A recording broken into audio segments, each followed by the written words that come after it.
Bonjour à tous et bienvenue dans notre live du jour où on va parler de comment vendre sur les réseaux sociaux et promouvoir ses produits, ses services au travers des réseaux sociaux.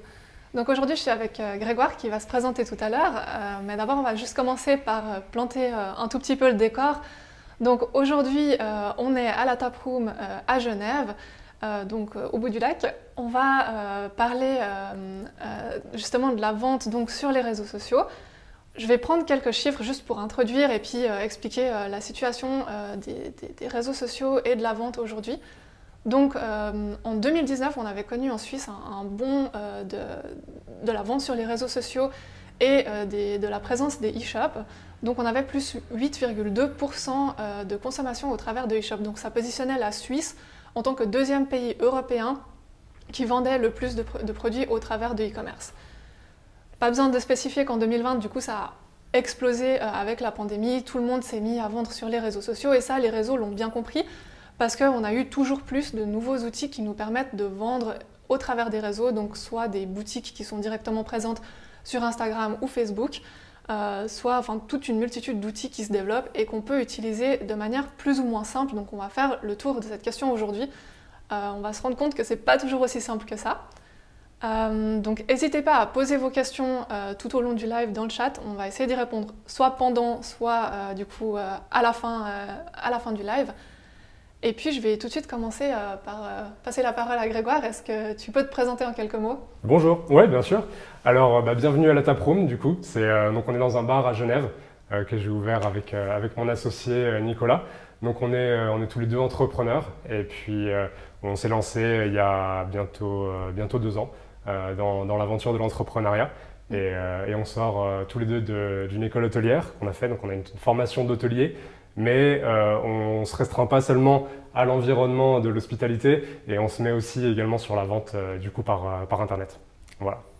Donc ça c'est ce qu'on fait en ce moment. Et puis on a tous les deux des historiques un petit peu différents de travail. Nicolas, mon associé, a beaucoup travaillé dans l'ouverture de bars, de restaurants ces dernières années. Et puis j'ai un profil un peu plus varié dans le sens où j'ai divergé un petit peu. J'ai beaucoup voyagé, beaucoup travaillé aussi dans les médias. J'ai fait de la vidéo. Et puis du coup on a un profil assez complémentaire pour pouvoir ouvrir ce genre de business du coup en ligne. Et puis pouvoir passer sur un business en ligne avec cette période de Covid. Évidemment, on est beaucoup à le faire. Et puis il faut quand même le faire bien, donc ça prend pas mal de temps et puis pas mal de connaissances aussi. Voilà. On va revenir après un petit peu sur l'ouverture de ce nouveau e-shop dont on va parler un peu plus en détail. Ça va être un exemple qu'on va prendre tout au long de cette petite discussion qu'on va avoir ensemble. Mais avant ça, j'aimerais que tu nous parles un petit peu de ton parcours parce que c'est vrai que tu as un parcours qui est assez intéressant. Et comme tu le disais avec Nico, vous avez ces compétences complémentaires. Ouais. Vous avez beaucoup fait de choses en autodidacte, on y reviendra aussi. Est-ce que tu peux nous parler un petit peu de ton parcours, par où tu es passé pour en arriver là aujourd'hui? Oui, bien sûr. Alors du coup, on va dire le tronc commun, ça va être l'hospitalité avec Nicolas. Et puis moi après derrière j'ai du coup travaillé quand même pas mal dans l'hôtellerie-restauration en sortant de l'école et après divergé un petit peu pour tout ce qui est sales, donc tout ce qui est vente, vraiment apprendre. J'ai eu plusieurs métiers dans tout ce qui était plutôt commercial, apprendre un petit peu comment se passait ce milieu-là en plus de l'hospitalité. Et puis après diverger vers plutôt tout ce qui était création de contenu. Où là en fait je suis parti un petit peu à l'aventure. En fait j'ai quitté un travail que j'avais à Genève et parti faire un film sur l'hospitalité du coup pour quand même faire un petit peu le lien et parti à vélo, donc c'était un petit peu l'aventure on va dire qui fait partie de ma vie aussi, qui m'a construit en tant qu'entrepreneur d'aujourd'hui. Mais c'était cette partie de challenge, d'être sur la route, de rencontrer des gens et de créer du contenu en fait pour parler de ces gens-là. Et puis après créer finalement une chaîne de contenu spécialisée sur cette vie des gens qui sont un petit peu différentes qu'on rencontre sur la route. Et voilà, donc c'est vraiment création de contenu qui a été au cœur finalement un petit peu de mon quotidien et de mon métier pendant les quelques dernières années, jusqu'à ce que j'arrive au moment où on se rejoigne avec Nico pour pouvoir créer le bar dans lequel on est aujourd'hui, qui a été notre premier petit bébé. Et puis du coup le site web dont on va parler, qui est finalement qui était pour nous même avant le Covid en fait la suite logique de l'entrepreneuriat dans ce qu'on veut faire. C'est vraiment une diversification des activités. Et du coup, on a commencé par ce bar parce que c'est vraiment ce qu'on sait faire, c'est notre métier. Et puis au fur et à mesure, on apprend pour pouvoir comme tu disais, en autodidacte, beaucoup pour pouvoir créer une nouvelle entreprise et une nouvelle activité pour toucher plus de gens et puis pour pas juste avoir un endroit physique, pour pouvoir avoir une communauté de gens aussi qui soit en ligne, quoi. Voilà. Exactement. Donc on pourrait dire en fait qu'on est en train en quelque sorte de digitaliser l'hospitalité. Donc ici on est dans la taproom qui est le bar physique où les gens viennent. Bon, malheureusement pas en ce moment. Pas en ce moment, non. On souhaite qu'il y ait du passage dès qu'on pourra rouvrir. Hein. Se transformer en bureau, ouais. Voilà. Moi c'est agréable de travailler ici, on est bien. On est aux Grottes à Genève, donc c'est tout près de la gare. C'est très bien situé, donc on espère pouvoir y revenir très prochainement. Mais en attendant, du coup, vous avez décidé de digitaliser un peu cette hospitalité avec votre nouveau e-shop qui s'appelle culturecraft.ch. C'est ça, ouais, tout à fait.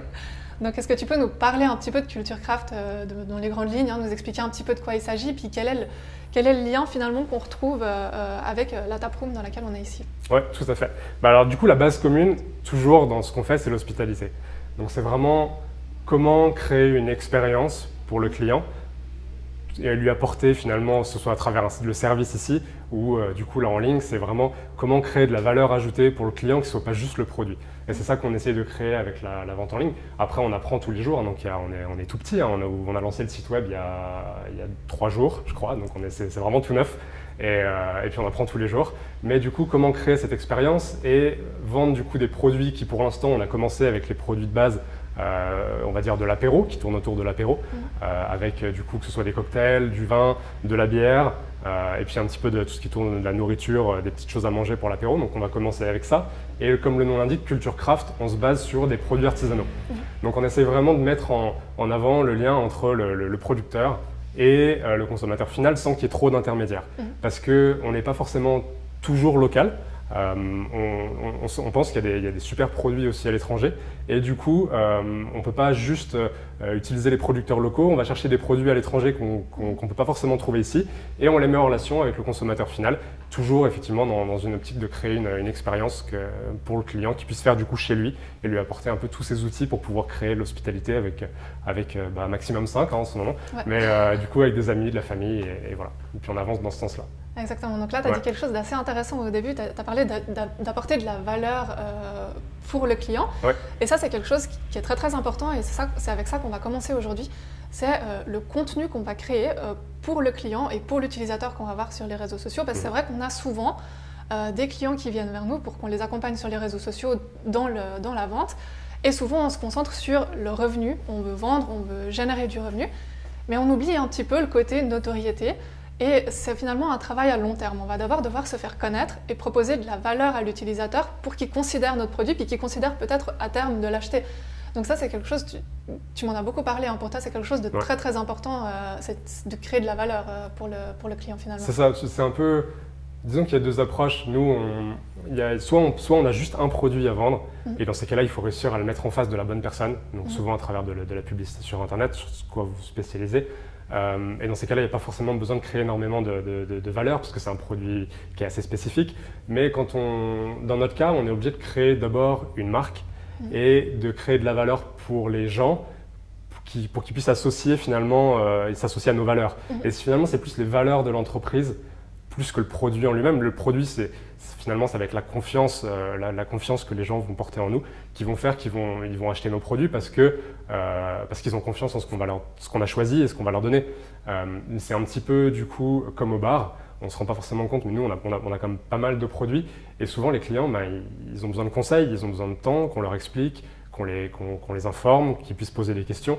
Et finalement, c'est un petit peu cette expérience-là qui manque beaucoup sur Internet, sur la vente en ligne. C'est que c'est un peu comme au supermarché, on a toutes ces informations et on ne sait pas trop quoi choisir. Et c'est parce que finalement, je trouve qu'il manque un petit peu ce côté de communication avec le client et de vraiment créer une communauté autour de certaines valeurs et puis d'aider le client toujours d'être en contact avec eux pour pouvoir un petit peu créer cette expérience. Et du coup, créer effectivement une communauté est assez important avant de vendre un produit, parce que sinon, si on vend juste le produit, les gens savent pas vraiment quoi choisir en fait. Exactement. Donc c'est vrai qu'on se retrouve par écran interposé. On met un écran en fait finalement entre la personne qui va acheter et nous qui vendons quand on devient digital. Mais il ne faut pas pour autant oublier cette relation client et puis de l'entretenir, de lui proposer. Donc ça c'est un des premiers conseils qu'on donnerait, c'est qu'il faut voir le travail comme un travail à long terme. On va générer du revenu certes, mais avant même de générer ce revenu, il faut penser à qu'est-ce qu'on va proposer. Donc on va aussi se poser des questions liées à notre business model.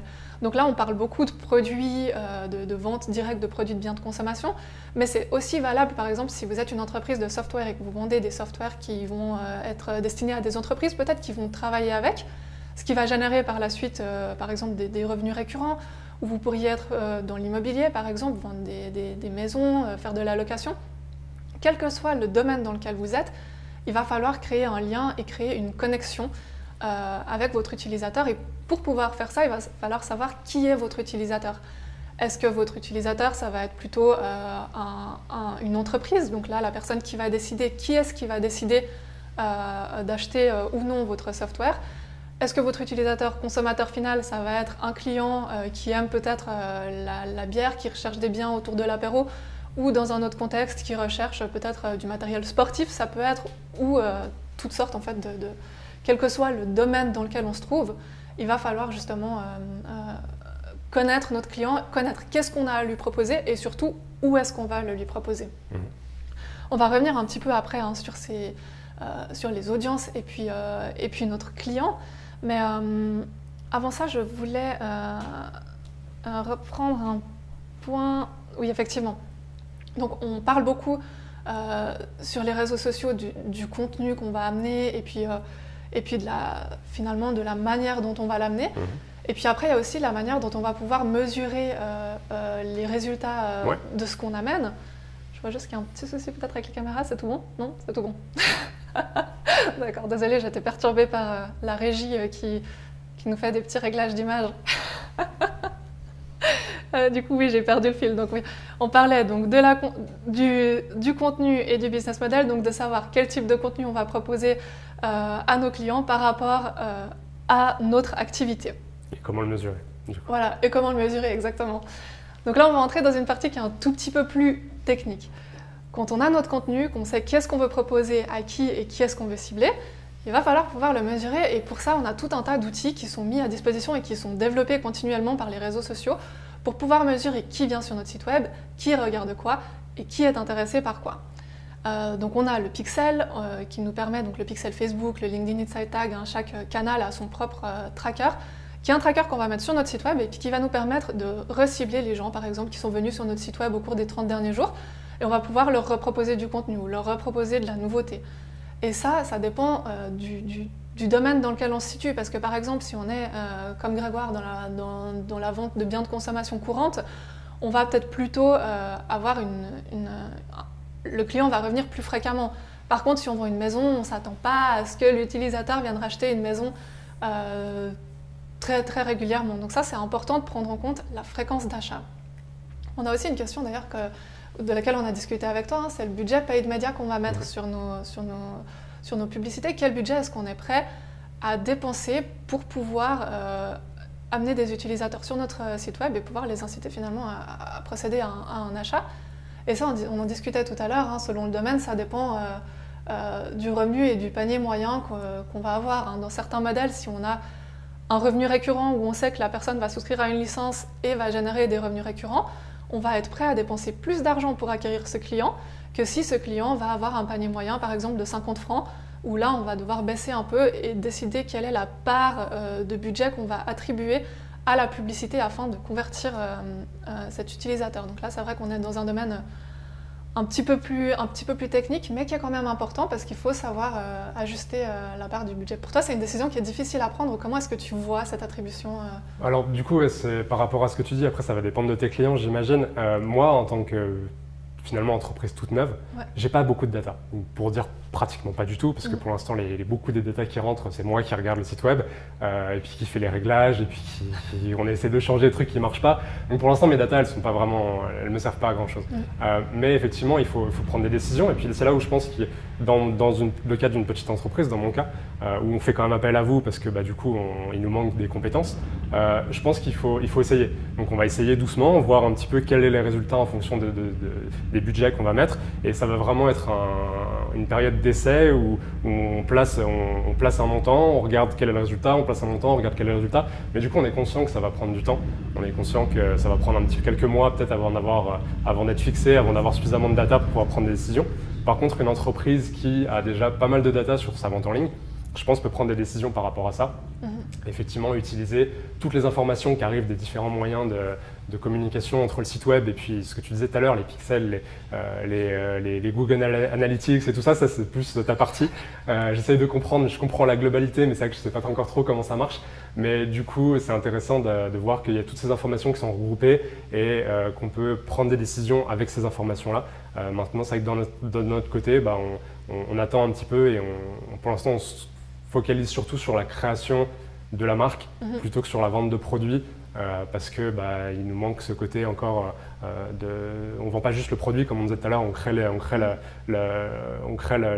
contenu pour le client pour l'aider un petit peu et créer cette communauté. Donc nous on est dans cette phase là, donc on va surtout du coup utiliser le budget pour pouvoir créer cette marque, cette communauté et puis après du coup sûrement vendre les produits mais du coup ça va dépendre, je pense l'important à retenir c'est que ça dépend du client quoi. Exactement. C'est vrai qu'on en parlait tout à l'heure, ça dépend du client, puis ça dépend aussi quand on va vendre sur les réseaux sociaux, puis qu'on crée la notoriété autour de la marque, on va devoir cibler auprès de notre audience et puis il va aussi falloir cibler peut-être un tout petit peu plus large parce qu'il y a des gens qui vont recommander. En tant qu'être humain, on est toujours influencé par les choix des gens autour de nous ou peut-être leurs propositions et leurs suggestions. Donc c'est intéressant quand on va s'adresser à un public sur les réseaux sociaux de penser aussi qu'ils peuvent servir de vecteurs de recommandation. Donc ils vont pouvoir peut-être recommander nos produits, peut-être qu'eux-mêmes ne seront pas spécifiquement intéressés, mais ils seront très heureux de pouvoir le recommander à quelqu'un, un de leurs proches, typiquement pour un appartement. Si quelqu'un voit une publicité pour un appartement et qui sait que tel ou tel proche est à la recherche d'un appartement, il va pouvoir le lui proposer, le lui recommander. Donc c'est tout ce canal de bouche à oreille. Et nous, derrière, c'est notre travail de pouvoir aussi mesurer tout ce qui se passe, d'où viennent les gens, quelle part de gens ont cliqué sur nos publicités pour arriver sur notre site web et tout ça. Ça, c'est des aspects un peu plus techniques, mais comme tu le dis, c'est vrai que plus on aura de données, plus on va pouvoir prendre des directions finalement et puis pouvoir décider un peu dans quel contexte est-ce qu'on va s'orienter, qu'est-ce qu'on va favoriser. Et là, j'aimerais en venir peut-être au sujet des audiences. On peut créer des audiences sur les réseaux, dans nos gestionnaires, et puis il y a différents types d'audiences qu'on va pouvoir utiliser. Quand on est dans une phase où on vient de lancer notre activité, on va devoir commencer à créer de la notoriété, donc on va plutôt cibler en fonction des centres d'intérêt. On va pouvoir identifier qui est notre client. Donc notre client a à peu près tel ou tel âge, il vit dans telle ou telle région et il est intéressé par tel ou tel sujet. De cette manière-là, on va pouvoir créer une audience et on va pouvoir voir qui c'est qui interagit avec nos contenus, qui c'est qui est intéressé par rapport à ces contenus, qui c'est qui va sur mon site web, qui c'est qui est intéressé par quel produit, quelle gamme de produits, qui passe plus de temps sur tel ou tel contenu. Et tout ça, c'est des choses qu'on va pouvoir mesurer, puis ensuite on va pouvoir apprendre. On va pouvoir enregistrer tous les gens qui viennent visiter notre site web, on va pouvoir les mesurer et les garder dans une audience pour ensuite pouvoir leur reproposer des contenus différents. On peut prendre un exemple tout bête, aujourd'hui on est en train de faire un webinaire, on pourra savoir qui c'est qui a cliqué par exemple sur le lien d'une de nos publicités. On ne le sait pas personnellement, c'est tout un système, la gestion des données, un système complexe, mais on va pouvoir ensuite recibler ces personnes peut-être avec un prochain webinaire pour, si on sait qu'ils ont été intéressés, on va pouvoir leur reproposer à cette audience de participer par exemple à un prochain webinaire. Donc c'est vrai que c'est des choses qu'il faut avoir en tête en amont. Donc dès maintenant, toi tu viens de lancer, le e-shop a été lancé lundi, mais avant on a eu toute une réflexion où on a pensé à qui est-ce qu'on va devoir, à qui on va devoir penser, puis qui sera notre client et comment est-ce qu'on va pouvoir ensuite lui reproposer du contenu qui aura de la valeur pour lui.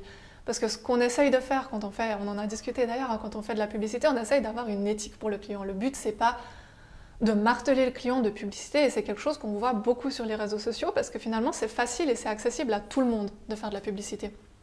La chose c'est de pouvoir le faire bien et de pouvoir respecter en fait l'utilisateur en lui proposant un contenu à valeur ajoutée à un moment précis mais pas en lui reproposant des publicités tout le temps jusqu'à le fatiguer en fait par rapport à nos contenus. Toi, c'est quelque chose qui est important pour toi aussi, hein, ça.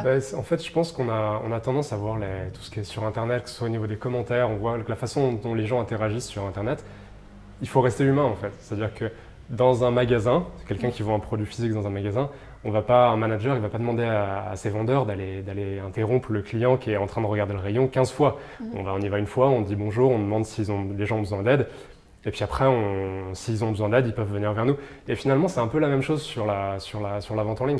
Il faut que les clients puissent voir quand même. Finalement, on utilise leurs données pour savoir un petit peu qui ils sont, comme on pourrait poser des questions à quelqu'un en direct, et utiliser ces informations-là pour mieux les conseiller. Et il faut vraiment garder ça en tête, c'est-à-dire que les datas, les informations qu'on collecte doivent être utilisées dans le but d'améliorer le service qu'on peut faire aux clients et pas juste de bourrer plus de publicité pour pouvoir essayer de lui vendre plus de produits. Les gens j'imagine, sont un petit peu réticents quand ils voient trop de publicité. Tout d'un coup, le réflexe, c'est de ne plus les voir et de ne plus les écouter, de ne plus les entendre. Donc c'est vraiment essayer d'apporter ce côté humain qui permet de comprendre en fait la personne, d'utiliser ces données pour comprendre la personne et lui apporter un service personnalisé.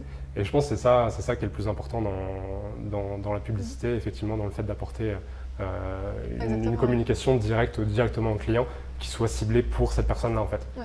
C'est vrai que c'est un outil un peu à double tranchant, hein, parce qu'on peut à la fois avoir plein de données et peut cibler très large sur les réseaux sociaux, mais on peut aussi, le but c'est quand même de cibler précisément. Et aujourd'hui on voit autant les réseaux sociaux que par exemple Google Ads veut nous inciter à cibler de manière précise. Donc en fait, c'est parce qu'aussi autant Facebook, Instagram, LinkedIn, Pinterest, TikTok, leur but, c'est de proposer du contenu à valeur ajoutée pour leurs utilisateurs, parce qu'il ne faut pas oublier qu'ils nous fournissent un service pour lequel on paye, mais avant tout, eux, ce qu'ils veulent, c'est que les utilisateurs restent sur leur plateforme et utilisent leur plateforme et que ça se développe. Donc finalement, c'est un peu un donnant-donnant. On doit proposer un contenu à valeur, on doit proposer de la qualité et pas assommer les utilisateurs de nos contenus.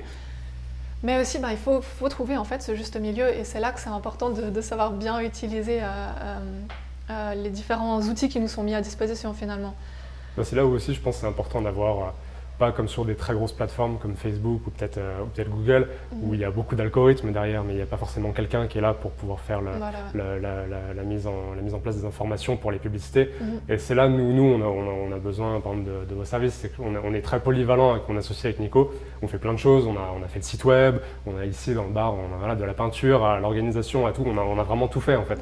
Et du coup, pareil pour le site web. Par contre, en création de contenu, on peut se débrouiller. Par contre, c'est vrai que je ne sais pas comment amener toutes ces informations-là et cibler le client. Ça, c'est la partie où nous, en fait, on a besoin d'aide avec vous. C'est vraiment de pouvoir nous aider à cibler ce client sans que ce soit un algorithme qui le fasse, sans que ce soit trop large, sans que ce soit intrusif. C'est un peu ce côté-là où en fait, on a besoin d'humain dans la balance. Donc peut-être pour reprendre et puis pour résumer, là je vois il n'y a pas encore de questions, n'hésitez pas si vous avez des questions, vous pouvez les poser, il nous reste à peu près 5 minutes donc on aura le temps d'y répondre. Et puis si toutefois vous pouvez toujours nous écrire via le site web, on vous contactera pour répondre aux questions. C'est vrai que vendre sur les réseaux sociaux, c'est un sujet qui reste très complexe, on a une multitude d'outils, c'est en plein développement. Mais les conseils qu'on pourrait donner de manière très générale pour vendre sur les réseaux sociaux, c'est de respecter une certaine structure déjà. C'est très très important d'être structuré dans la manière qu'on va avoir d'adresser notre publicité, dans la création de nos audiences, nos axes de communication et nos types de publicité qu'on va utiliser pour amener nos contenus auprès de l'utilisateur. Puis il y a une chose à laquelle il faut penser aussi, on en a discuté, c'est qu'on est sur différents canaux. On va être peut-être sur du Facebook, sur du Google Ads, peut-être sur YouTube avec des vidéos, des tutoriels, des webinaires.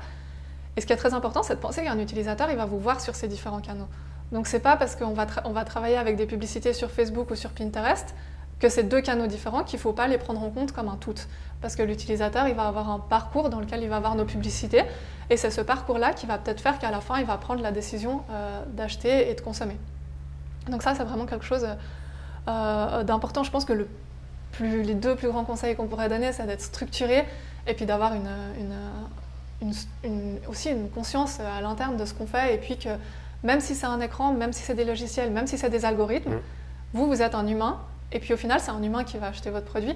Donc du coup il faut réussir à garder ça en tête, parce que c'est vrai que quand on est derrière son ordinateur, des fois on a un peu tendance à l'oublier. Ouais, il suffit de cliquer pour faire une publicité, mais parfois il faut aussi savoir y aller un peu plus doucement. Mais ça, c'est vrai que c'est le côté humain. Après il y a aussi le côté technique où du coup il faut un plan en fait pour se lancer. C'est vrai qu'on a tendance à voir des publicités assez souvent sur Internet du coup. Par exemple pour qui font des pubs comme que ce soit pour Squarespace, pour Shopify du coup quand on parle de vente en ligne. Et ça a l'air tellement simple, c'est créer votre site de vente en ligne en quelques clics. Et nous ça fait des mois avec Nico qu'on bosse là-dessus sur ce projet. Donc quand on veut quelque chose d'un petit peu ciblé, quand on sait ce qu'on veut apporter un certain service au client, qu'on veut modifier quelque chose dans le site web, ça peut prendre tout de suite beaucoup de temps et ça demande des compétences. Et soit du coup on a ce temps-là nous et on peut apprendre et puis essayer de développer ça, soit il faut faire appel à quelqu'un.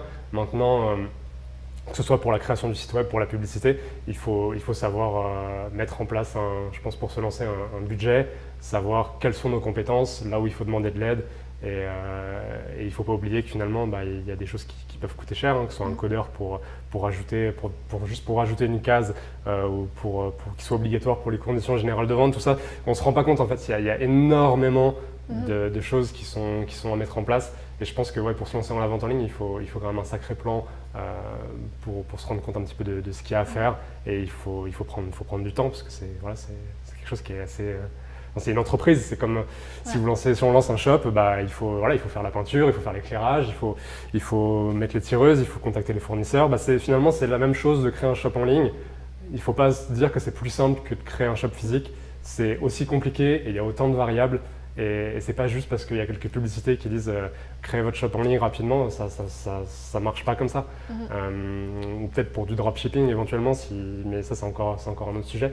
Mais si on veut vraiment créer une plateforme de vente, il faut voir la création d'un site de vente en ligne comme la création d'un shop physique, quoi. Ça prend du temps, il faut des gens qui sont là pour travailler, ils font pas le même boulot. Ils n'accueillent pas les clients physiquement, mais il faut quand même une équipe et il faut quand même pas mal de temps pour tout mettre en place. C'est vrai, il faut une équipe, il faut du temps, il faut s'investir finalement, il n'y a pas de miracle. Donc je vois qu'il n'y a pas d'autres questions, on arrive au terme gentiment du webinaire. N'hésitez pas, vous pouvez toujours nous contacter si vous avez des questions aussi, comme on fait avec toi. Le but avec Grégoire par exemple, c'est là on collabore, on met les publicités, on les fait ensemble. On construit tout ensemble dans le but qu'à terme, Grégoire puisse aussi le faire finalement lui-même et puis qu'il puisse apprendre aussi les bons codes, les bonnes pratiques. C'est vrai qu'en tant qu'agence, nous, on a tellement de clients qu'on voit un peu de tous les domaines et puis on arrive à apprendre des différents modèles, à savoir ce qui fonctionne, ce qui ne fonctionne pas. Là où quand on se lance, des fois, c'est un petit peu difficile de savoir où on va. Au début, tu étais un petit peu perdu quand on en a discuté. Ouais, complètement. Mais c'est normal, c'est normal, un métier et je suis heureux d'apprendre, mais en même temps, on a besoin d'un coup de main. Puis ce qui est toujours intéressant pour nous aussi, c'est que finalement, quel que soit le domaine de nos clients, on apprend énormément parce qu'on apprend aussi de ton domaine, on apprend de tes compétences, de ton parcours aussi. Il y a des choses que tu sais que tu veux, des choses sur lesquelles tu mets vraiment l'accent, des choses peut-être un peu moins, au contraire où c'est nous qui allons plutôt guider. Donc c'est toujours, on travaille toujours dans une collaboration et c'est ça qui est intéressant aussi, c'est ça qui apporte. Et c'est ça qui apportera aussi à la fin, je pense, à l'utilisateur final, quoi. Ah oui, pour l'instant, c'est le tout début. Donc on va voir. Et puis on va voir comment ça évolue. On va mettre en place quelques publicités. Donc n'hésitez pas à aller sur le site. Comme ça, normalement, on va récupérer un peu de données et puis on va essayer de vous cibler après sur vous proposer, sur Facebook et sur Instagram. Vous verrez si le ciblage fonctionne bien comme ça. C'est ça, c'est parfait. C'est le meilleur test. Pour l'instant, il n'y a rien qui est en place. Mais on va utiliser les données qu'on va recevoir depuis quelques jours pour pouvoir mettre tout ça en place dans les prochaines semaines. Voilà. Exactement, donc du coup, n'hésitez pas à visiter culturecraft.ch. Vous pourrez aussi, n'hésitez pas à leur écrire aussi, à leur donner du feedback. Le site web est tout nouveau, donc du coup, vous pouvez, ça c'est aussi quelque chose, inciter vos clients, vos utilisateurs à vous donner du feedback, ça vous permettra vraiment de vous améliorer. Donc je suis sûre que Grégoire sera ravi d'avoir… Ouais, je veux bien du feedback, grand plaisir. Et puis si vous voulez une bonne bière aussi, ou un cocktail, il y a tout qui est disponible sur Internet. Exactement, voilà. Pour nous, on va vous laisser. Je vois qu'il n'y a pas de questions. Je suis sûre que ça viendra. N'hésitez pas à nous proposer aussi. Là, on a fait une revue générale. Il y a énormément de sujets. Il y a le contenu, il y a le tracking, il y a les aspects techniques, les objectifs publicitaires, les audiences. Si vous aimeriez qu'on fasse peut-être une fois des webinaires sur des sujets très spécifiques, comme par exemple les audiences, n'hésitez pas à nous le dire et puis on le mettra en place. Le prochain webinaire sera fin mars, ce sera Mathias qui va prendre la parole avec son invité et ils vont parler de communiquer sur le sport sur les réseaux sociaux. Donc je vous invite à vous y inscrire, on va communiquer ça prochainement sur nos réseaux et puis vous recevrez toutes les informations et vous pourrez y participer. Voilà, donc on vous souhaite une belle journée et à bientôt.